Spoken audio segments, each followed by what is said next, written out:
The Juan Fernandez Islands sit alone in the southeastern Pacific Ocean, far from the main shipping routes of the early 18th century. Among them, Masa Tierra rises from the sea as a rugged landmass of cliffs, forest, and narrow coastal edges shaped by wind and salt. In the early 1700s, this island lay outside the regular paths of European navigation, known only to a few mariners who passed through the South Pacific. Weather systems moved across it without warning, and the shoreline offered few safe anchorages for passing vessels. For sailors in this era, the island represented both a potential refuge and a dangerous point of isolation, depending on circumstance.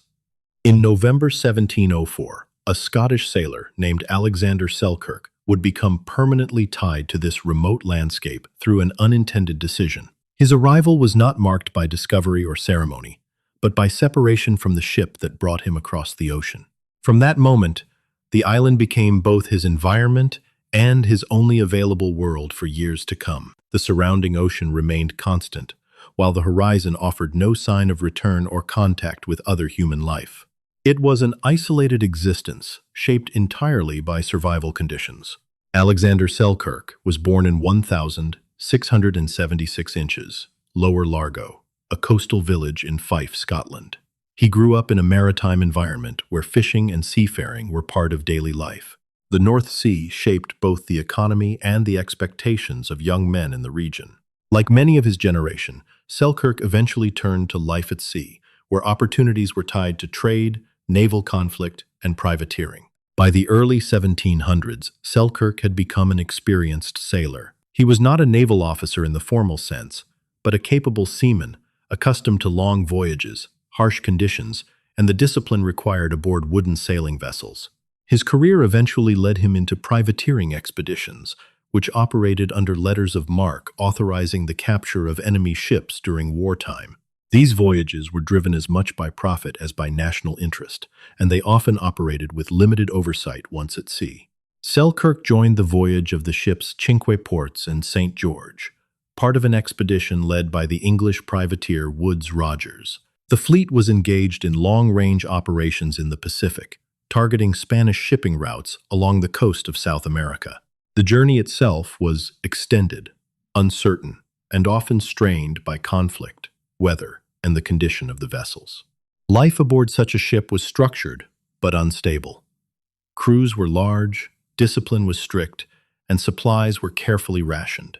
At the same time, authority could be inconsistent depending on commanders, ship condition, and the pressures of long-distance navigation. Selkirk served aboard the Cinque Ports, commanded by Thomas Stradling, a captain whose leadership style and decisions would later become central to Selkirk's fate. Tensions developed during the voyage. The Cinque Ports began to suffer from structural problems and general wear that were common in long expeditions. The ship had already endured heavy use at sea, and concerns grew among parts of the crew regarding its seaworthiness. Selkirk, known for being direct and independent in judgment, became increasingly concerned about the condition of the vessel. He assessed the risks as the voyage continued into increasingly remote waters. Despite the shared goal of the expedition, disagreements emerged between Selkirk and Captain Stradling. These were not uncommon in privateering voyages, where authority often clashed with practical survival judgment. Selkirk's position, based on accounts from the period, was that remaining aboard the deteriorating ship carried increasing danger. His concerns were rooted in the structural condition of the vessel and the long-term risks of continuing across the Pacific without repair. Selkirk was not alone in recognizing the risks of extended voyages in poorly maintained ships. However, the response to such concerns depended entirely on leadership decisions. In the rigid hierarchy of maritime expeditions, disagreement with a captain could lead to disciplinary consequences or dismissal from command authority. These tensions created a fragile balance between survival judgment and obedience. As the expedition approached the Juan Fernandez Islands in late 1704, the situation aboard the Cinque Ports became more strained. The ship required maintenance and resupply, and the islands offered a potential stop for repair and recovery. It was in this context that Selkirk's concerns reached their peak.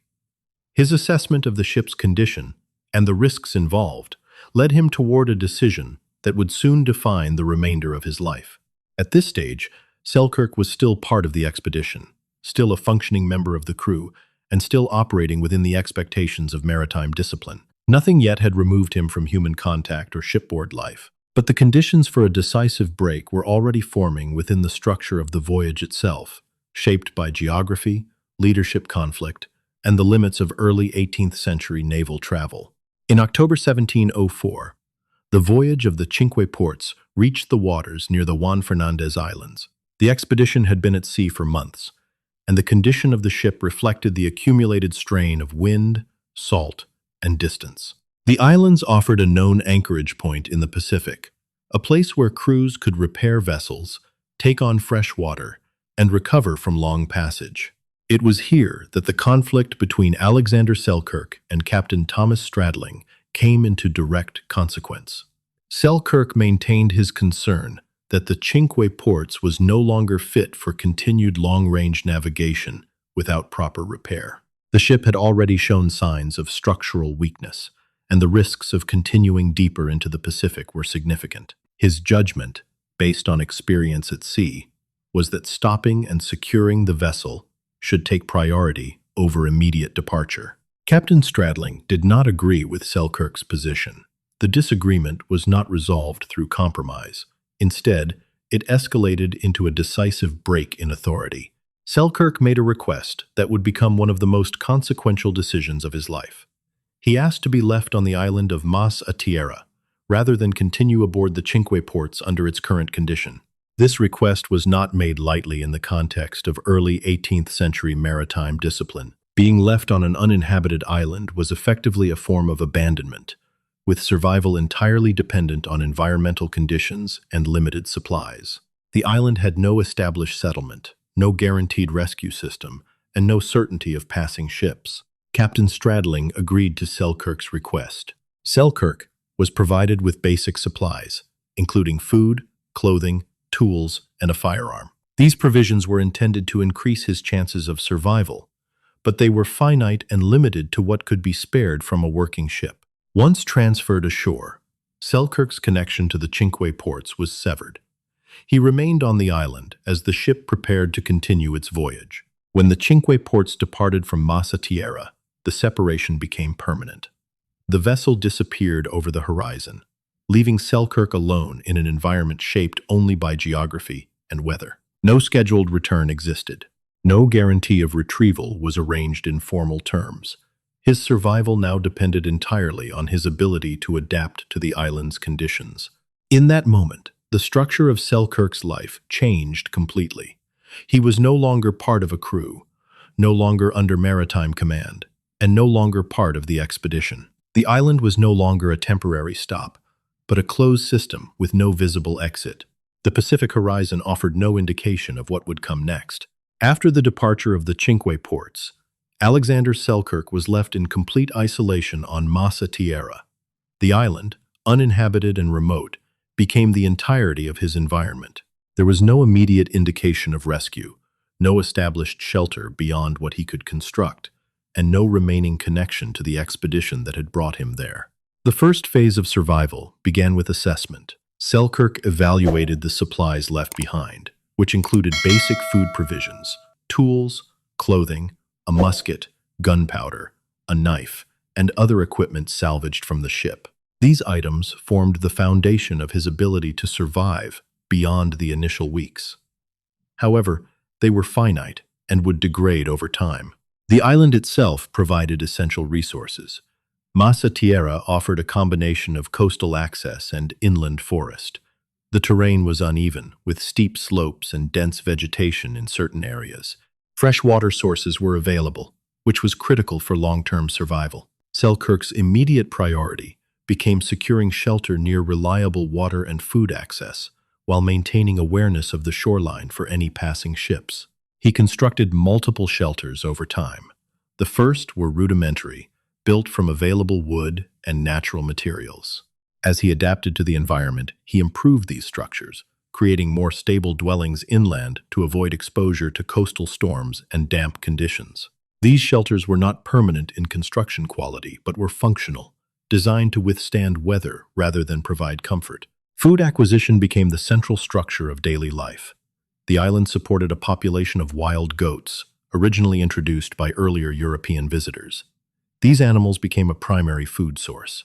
Selkirk hunted them using his musket when gunpowder was available, and later relied more heavily on traps and physical pursuit as supplies diminished. Over time, he developed familiarity with their movement patterns and terrain. In addition to goats, he relied heavily on marine resources. Shellfish and fish collected along the shoreline provided consistent nutrition. Coastal gathering required caution due to changing tides and rough surf conditions. These food sources reduced dependence on stored provisions and allowed him to survive long-term nutritional demands.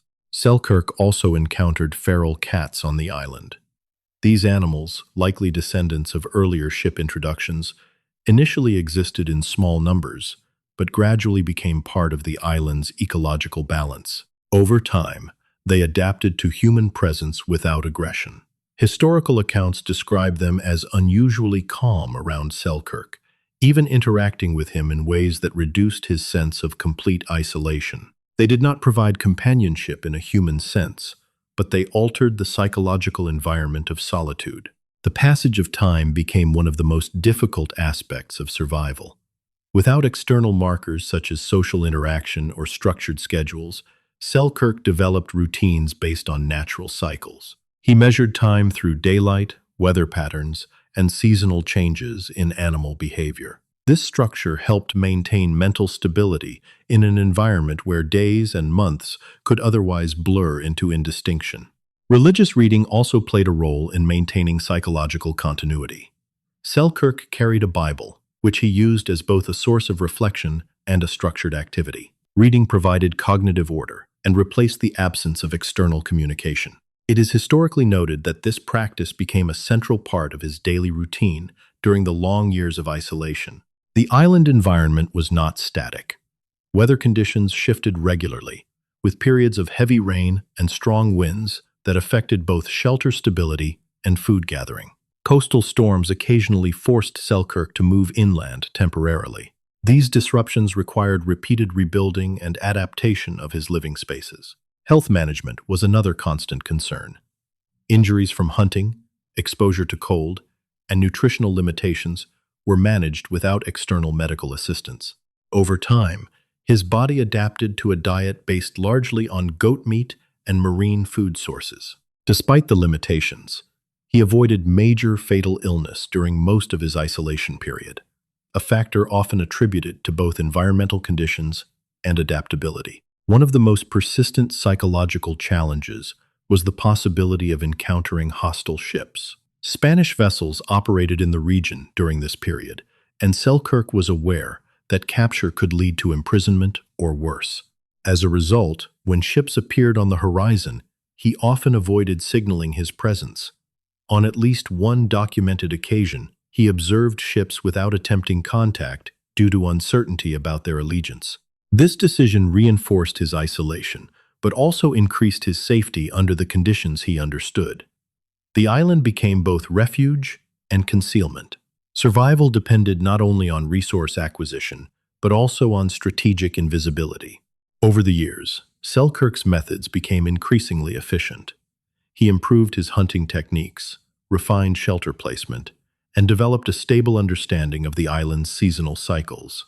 What began as emergency survival gradually transformed into a sustained system of living based entirely on environmental adaptation.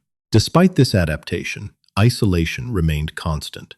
There were no confirmed human encounters during this period. The island's boundaries defined the limits of his world, and beyond those boundaries lay only ocean. Time continued in this form for years. By the later years of Alexander Selkirk's time on Mazatiera, survival had become routine, but not stable in any complete sense. The systems he developed for food, shelter, and safety were functional, yet constantly exposed to environmental pressure. The physical condition of isolation began to show gradual effects. Extended periods of limited diet, exposure to damp coastal air, and repeated physical exertion in hunting and construction contributed to long-term strain on the body. Historical accounts describe fluctuations in health rather than a single defining collapse. There is no evidence of a singular catastrophic injury during this period, but rather a slow accumulation of hardship, typical of prolonged solitary survival. Psychological strain remained present in a quieter form. Selkirk's routines reduced immediate instability, but the absence of human interaction over multiple years created an environment where communication, feedback, and social structure were entirely absent. His use of reading and structured daily activity continued, but these did not replace human contact. The presence of ships on rare occasions introduced additional tension. Each sighting carried uncertainty, as identification from a distance was unreliable. The decision to remain hidden, previously a matter of caution, became habitual. This reinforced the isolation further, even when external contact might have been possible. There is no documented evidence of mental breakdown or dramatic behavioral collapse during this phase. Instead, historical records indicate endurance under continuous, low-level stress conditions. By the end of this period, Selkirk had spent approximately 4 years alone on the island. The environment that once required constant adaptation had become predictable, but never safe in a complete sense. Survival continued through repetition rather than change, with each day structured around the same limited set of actions. In February 1709, the English privateering expedition, led by Woodes Rogers, reached the Juan Fernandez Islands during its Pacific voyage. Among the ships was the Duke, which anchored near Masa Tierra to take on supplies and rest. While exploring the island, Rogers' crew encountered Alexander Selkirk. He had been living in isolation for approximately 4 years and 4 months. Accounts from the expedition describe him as physically weathered and dressed in makeshift clothing made from animal hides. His condition reflected long-term solitary survival rather than immediate crisis. Selkirk was brought aboard the ship and reintegrated into contact with other people after years of isolation. There is no record of dramatic behavior at the moment of rescue, only the factual transition from island survival to return to a crude environment. He later joined Rogers' expedition as a navigator and sailor as they continued their voyage. Alexander Selkirk returned to England in 1711 after years at sea following his rescue. His survival on Masa Tierra later became one of the historical inspirations for Daniel Defoe's Robinson Crusoe. The record of his isolation remains one of the most documented early cases of long-term solitary survival.